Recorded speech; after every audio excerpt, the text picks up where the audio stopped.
menjelang berbuka puasa. Itu sesuatu yang selalu ditunggu. Semua orang yang berpuasa nunggunya beduk maghrib. Ada tidak sesuatu selain tentunya berdoa, kemudian juga sunatnya makan korma dan sebagainya, tapi apa yang bisa kita lakukan pada saat menjelang dan pada saat berbuka puasa yang bisa memaksimalkan ibadah kita dan menambah pahala kita? Biar musbah lagi dulu, jangan saya terus. Karena kalau yang standarnya kan orang tahu kalau buka ya Allahumma lakasumtu wa bika amantu, kemudian makan korma dan kemudian menyegerakan berbuka. Apakah hanya itu atau apa lagi yang bisa kita lakukan, Gus? Jadi di antara hadis yang populer ya bagi diri saya, juga saya harapkan umat Islam ikut mempopulerkan hadis itu. Sebetulnya tahapan ibadah satu ke yang lain itu kata Rasulullah, kata beliau, wahai orang Islam, absyiru, kamu harus senang, harus bangga. Inna wa ta'ala qad yubahi bikum malaikatah, Allah sekarang baru membangga-banggakan kalian kepada malaikat-malaikatnya. Yaitu kalian setelah melakukan satu fardu, kewajiban menunggu fardu yang lain. Jadi misalnya terhitung niat, saya misalnya habis sholat subuh, di mata Allah, di pandangan malaikat, ini Bahak sudah melakukan sholat subuh, hidupnya untuk menunggu duhur, duhur untuk menunggu asar. Jadi status kita ini selalu demi kewajibannya Allah. Beda dengan kita misalnya orang kapitalistik kan, dari satu mapan ingin mapan lagi, lebih mapan lagi, sehingga kita sangat materialistik. Nah ini hamba-hamba Allah pilihan ini dari satu fardu, addu faridotan wantadhiru ukhra, dari satu fardu menunggu yang lain. Sehingga saya berharap kalau ngajarin anak-anak saya, bagi yang suka makan silahkan tetap suka makan. Kamu hari ini tadoruk sama Allah karena lapar dan menunggu rahmat Allah, dibolehkannya makan itu juga rahmat Allah. Sehingga ketika lapar kata Nabi, saya sebagai Nabi kata Rasulullah disediakan semua khazainul ard, tapi saya enggak mau. Walakin aju'u yauman wa asba'u yauman kata. Terus kata Nabi, kalau ketika asba'u fa ahmadullah, ketika aja'u fa atadurru ilallah. Ketika saya lapar, saya akan tadarruk, ibadah saya jalur tadarruk, jalur merasa lemah sebagai manusia. Ketika saya kenyang, jalur dekat Allah lewat muji Allah, lewat syukur gitu. Artinya saya ingin umat ini gini, ketika lapar, misalnya kita pejabat atau kita kiai besar, ternyata hanya segitu, kalau tidak makan lemes gitu. Betapa dhaifnya kita. Setelah makan kita syukur ya. Saya berharap dari satu kebaikan tadarruk menjadi kebaikan syukur, dari kebaikan syukur ke tadarruk. Jadi betul, bagus. Jadi dan saya ingin garis bawahi lagi, ini bagus sekali nih uraian tentang syukur. iya.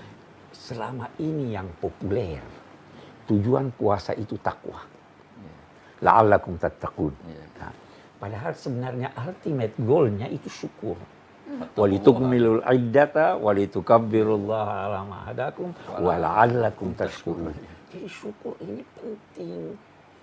Syukur itu menerima yang sedikit dan menganggapnya banyak. Memberi yang banyak dan menganggapnya sedikit. Nah, itu satu. Nah, kembali kepada pertanyaan Berbuka puasa. Ini pengajaran orang tua-tua kami. Antara lain Habib Abdul Qadir ya. Dia bilang sebelum itu ada mereka baca doa.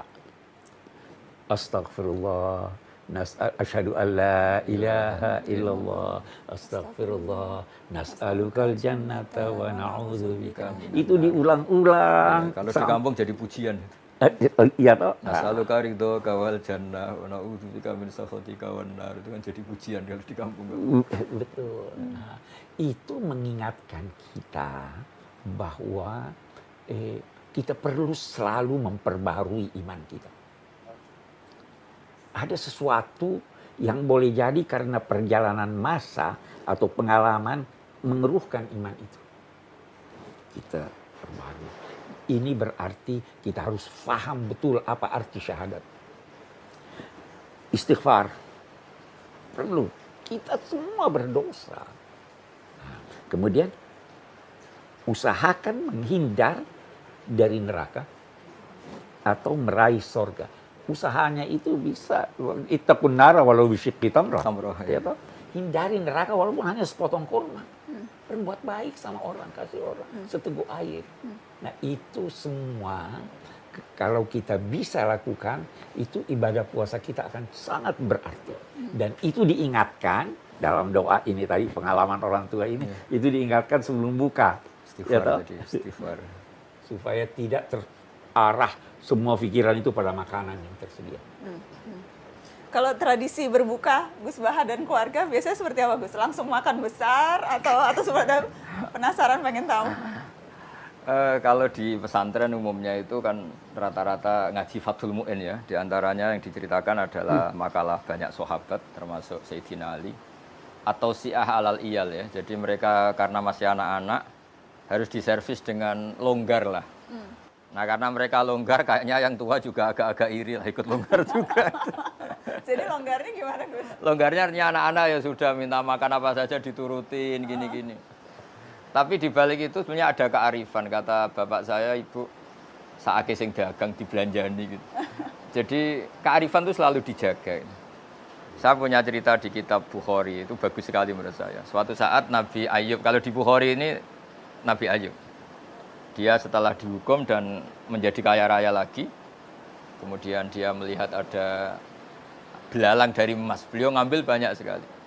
Terus ditegur sama Allah, masa sudah sekaya kamu, masih ngambil belalang emas yang sebanyak itu. Terus kata beliau menjawab, wa may yaswa'u mir rahmatik. Siapa sih ya Allah yang bisa kenyang dari rahmatmu gitu.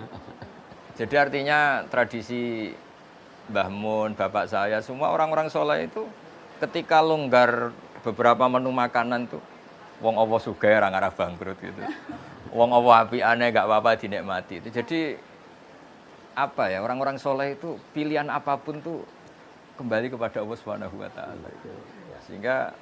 Sehingga jadi nyaman gitu ya, seperti Rasulullah tadi ketika lapar fa'atadarru ilallah, saya tadarru, saya merasa lemah. Terus ketika saya kenyang fa'ahmadullah, saya akan muji Allah. Jadi enak semua. Terus yang paling penting dalam ilmu ushul fikih itu ada kenikmatan bersama yang tidak maksiat, itu yang paling penting. Jadi kiai-kiai kita ini kan tahu bahwa dunia ini banyak maksiat, sehingga untuk orang senang saja harus maksiat. Nah ini perlawanan besar dari para kiai itu, waladzatun fi ghairi muharramin. Semua umatnya ini dilatih menikmati sesuatu yang tidak diharamkan Allah. Itu perlawanan terbesar, sehingga kiai-kiai itu longgar sekali, jagongan longgar, gojlok-gojlokan longgar, guyon longgar, semuanya ini terhadap. Karena manusia ini potensi maksiat. Satu-satunya cara itu supaya mereka nyaman dengan taat tadi. Qul bi fadlillah bi rahmati fa bidzalika falyafrahu. Diharapkan kalau sudah menikmati taat ini enggak nyari kenikmatan lewat jalur maksiat. Di sini hebatnya Rasulullah ngajarin kita wa qurratu aini fis shalat. Senang ketemu ulama, ketemu habib, ketemu orang-orang soleh. Sehingga ada tradisi. Alhamdulillah ketemu Pak Quraisy, ketemu Mbah Maimun, ketemu. Ketika orang lain mungkin masih senangnya kalau ketemu hal-hal yang dilarang Allah. Jadi ketika longgar itu filosofinya guru-guru kita, orang tua kita seperti itu. Jadi bukan longgar untuk israf, tapi longgar untuk nikmati sesuatu yang tidak haram. Dan sebenarnya itulah yang dimaksud. Kalau berbuka orang itu ada farhah, kegembiraan. Orang buka itu gembira. Bukan karena makanan yang tersedia. Tapi itu kalau di psikologi itu Abi pernah baca, itu karena dia berhasil mengendalikan nafsunya. Ya, betul ya. Ya, jadi dia sukses melewati itu ya. Nah, sukses melewati itu. Nah, itu yang kita ini ada seorang ulama di Mesir, filosof sekaligus ulama, punya banyak buku, salah satu bukunya kecil. Dia punya ungkapan, makanan yang mewah itu adalah sogokan nafsu, sogokan perut kepada nafsu. Jadi kita disogok katanya. Sebenarnya dia ingin katakan jangan melihat pada makanan, tapi melihat ada kegembiraan. Boleh jadi itu sebabnya ya kegembiraan itu kita bersama keluarga makan bersama, buka bersama dengan orang, itu gembiranya. Artinya gembira tidak perlu maksiat itu yang mahal itu. Ya, kita gembira tanpa maksiat. Itu mahal betul itu. Ya. Mahal sekali. Iya. Saya ingat Gus Baha juga sempat bilang lauk terenak lapar gitu ya. Iya Gus. betul ya. Dan puasanya orang kaya itu lebih berat dari puasanya orang miskin. Iya betul. Jadi ceritanya gini, bapak itu pernah ditamuanin orang miskin cerita, puasanya orang miskin itu berat sekali, harus tetap kerja mencangkul gini-gini. Dia kalau puasanya orang kaya enak tidur di rumah sambil santai-santai di rumah baca Quran. Terus bapak cerita, ini kisah nyata. Kamu nggak pernah jadi orang kaya katanya. Puasanya orang kaya lebih berat. pagi-pagi ninggalkan makan pecel, siang sedikit rawon, nanti agak sore ninggalkan sate. Jadi yang ditinggalkan banyak. Kalau kamu kan biasa meninggalkan makan. Si miskin ini akhirnya tertawa. Ya sudah ya, sama saja ternyata. Intinya itu dulu pembelajaran supaya yang miskin tidak merasa paling heroik. Betul. Karena yang kaya juga heroik meninggalkan kongkoi-kongkoi di beberapa tempat yang biasa ngemil, biasa makan itu. Jadi itu hebatnya guru-guru kita. Kalau ngelatih logika ibadah itu sederhana, tapi orang itu akan ingat itu. Iya, saya tambahkan lagi di sini. Salah satu tujuan puasa itu melakukan perubahan positif. Kita terbiasa ini tadi yang terbiasa makan ini dengan puasa, kita hendaknya jangan melanjutkan kebiasaan itu. Kita terbiasa tidur, bangun, katakanlah sebelum matahari terbit supaya ini. Sekarang kita dibiasakan, bangun sahur, dibiasakan tahajud lah, dibiasakan ini. Jadi puasa itu tujuannya begitu. Perubahan ini perlu ada. Nah, karena itu kembali lagi perlu introspeksi. Perlu introspeksi. Ke pertanyaan tadi yang di awal soal doa berbuka puasa. Jadi pada prinsipnya semua doa bisa? Iya, semua doa bisa. Ada yang diajarkan Nabi atau amalan Nabi yang bisa kita tiru? Itu tergantung dari riwayat-riwayat. Ya, doa itu ada dua riwayat. Allahumma laka sumtu wa bika aftartu wa ala rizqika aftartu. Terus ditambah zahabat dhama'u wa abtalatil uruq, ya kan? Oke. Wa sabatal ajru insyaallah. Oke. Ada riwayat hanya sepotong. Ada riwayat potongan yang lain. Sementara ulama berkata, riwayat yang awalnya itu dhaif. Riwayat yang akhirnya itu benar. Nah, tapi buat Abi, doa apapun yang menunjukkan kesyukuran kepada Allah Subhanahu wa taala dalam bahasa apapun oke. Tapi kalau ini kita sudah hafal, kita sudah tahu, kita tinggal hayati maknanya. Hayati maknanya. Ya kan? Allahumma laka sumtu, ya Allah. Karena engkau aku berpuasa. Wa bika amantu, saya percaya padamu. Wa ala rizqika aftartu, ini rezekimu, ini yang saya peroleh, yang saya makan, yang saya nikmati ini bersumber darimu. Tanamkan aja makna-makna itu. Seperti yang Gus Baha bilang, menghayati doa berbuka puasa kita bisa jadi wali. Iya betul. Bagaimana jadi caranya jadi wali dengan menghayati doa berbuka puasa, Gus Baha? Saya itu kan sering ya menghafalkan beberapa lafaz hadis. Di antara hadis populer yang saya hafalkan dan itu sahih di Muslim, Inna Allaha ta'ala la yardo 'anil abdi idza akalal aklata fayahmadahu 'alaiha aw yashraba syarbata fayahmadahu 'alaiha. Itu kalau dalam bahasa Arab, inna itu sesungguhnya, pakai lam lagi la yardo. Sesungguhnya Allah sangat ridho terhadap hambanya ketika makan satu asupan atau satu suapan dia bertahmid. Minum satu kegukan dia bertahmid. Dan itu cara paling mudah memang makanan pertama iftar itu pas berbuka itu. Nah, kalau orang diridhani Allah itu kan sudah di atas wali itu, karena Allah ridho itu kan sangat tinggi sekali, makom tertinggi seorang hamba kan radhiyallahu anhum wa radu anhu beberapa. Nah, makanya saya tadi bilang sebetulnya tradisi guru-guru kita di kampung itu malah kalau iftar itu ya biasa aja longgar, bukan karena apa ya. Kok anak-anak puasa kok dibatasin, nanti ganggu syukurnya. Jadi kalau perasaan kita seperti itu, ganggu syukurnya, makanya ngikuti Fathul Mu'in tadi atau si'ah alal iyal, ya yang longgar saja. Meskipun tentu tidak berlebihan. Karena takutnya nanti suasana keluarga karena jangan ini, sholat dulu gini. Kalau dalam guyonan kiai-kiai, nanti kamu sholat demi menyenangkan makan, mendingan menyenangkan makan demi sholat.